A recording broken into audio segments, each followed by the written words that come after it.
Hello, I'm Doug McConnell. Well, I've been exploring the Bay Area all of my life, and for many years in television and in other media, I've been telling stories about our magnificent parks and open spaces that have been saved by dedicated and visionary people and are now freely accessible for all of us to enjoy. Along the way, I had a chance to see quite a bit of the diverse and spectacular Midpeninsula Regional Open Space District.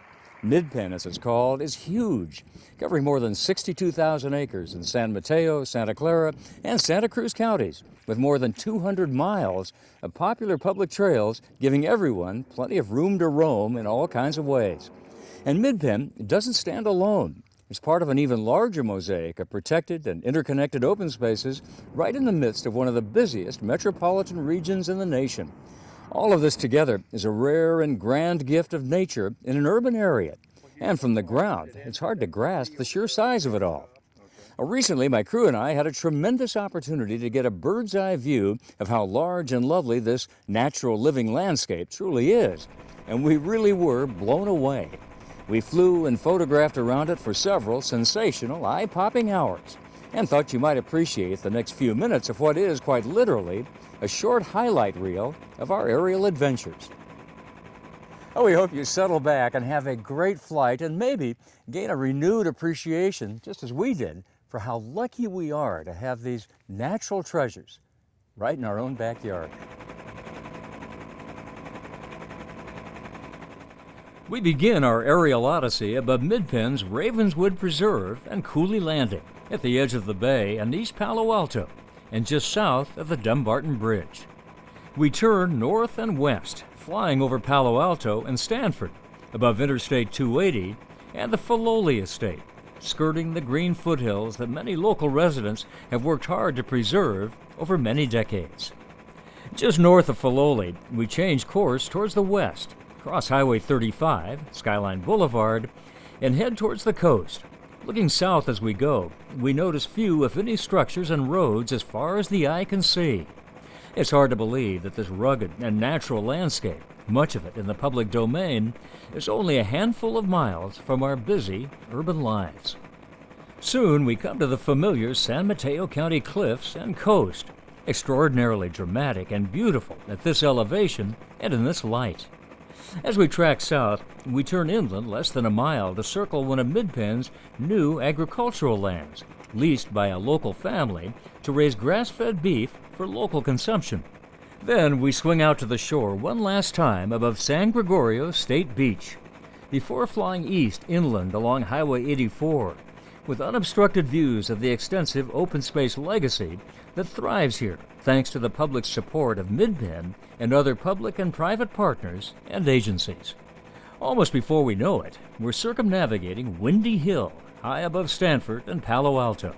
In 1977, Windy Hill was Midpen's first acquisition and open space preserve. Now Midpen owns and manages 26 preserves in 3 counties, 24 of which are open free of charge to the public from dawn to dusk every day of the year. Turning our sights southward, we see Midpen's Montebello Ridge and Preserve above Mountain View, and then fly for many minutes over a seemingly endless and stunningly dense forest, much of it thick with redwoods, in the Santa Cruz Mountains. Its scale and wildness looks like landscapes I know in the remote far north of California, yet amazingly, this is just a stone's throw from Silicon Valley. Turns out, ancient trees and 21st century technologies can be good neighbors. Eventually, the Lexington Reservoir, west of San Jose, comes into view. We cross Highway 17, and soon enough we find ourselves approaching one of the most famous landmarks in the South Bay, Mount Ummanum. During the Cold War, this mountain was an Air Force radar station that housed an entire community. Now Mount is part of Midpen's Sierra Azul Regional Open Space Preserve. Midpen is in the process of removing all of the abandoned military structures you see below, except the 5-story radar tower, which will remain for now. When finished, the top of Mount long closed to the general public, will be open to us all. On our way back north towards eventual shutdown, we see Los Gatos below, and the homes between there and Saratoga that climb toward preserved open spaces in the hills. Finally, we fly abeam the Stevens Creek watershed and the San Andreas Fault, before angling a bit to the north and the east and crossing Midpen's Montebello Ridge and Preserve. Looking north towards the green foothill backdrop of our modern communities, then passing over Stanford and ending where we began, above Ravenswood and Cooley Landing, we're struck by the wisdom and dedication this region has shown to create and grow such an immense open space legacy. It's a generous and far-sighted gift. It's ours to enjoy for now and to nurture and pass along for generations to come.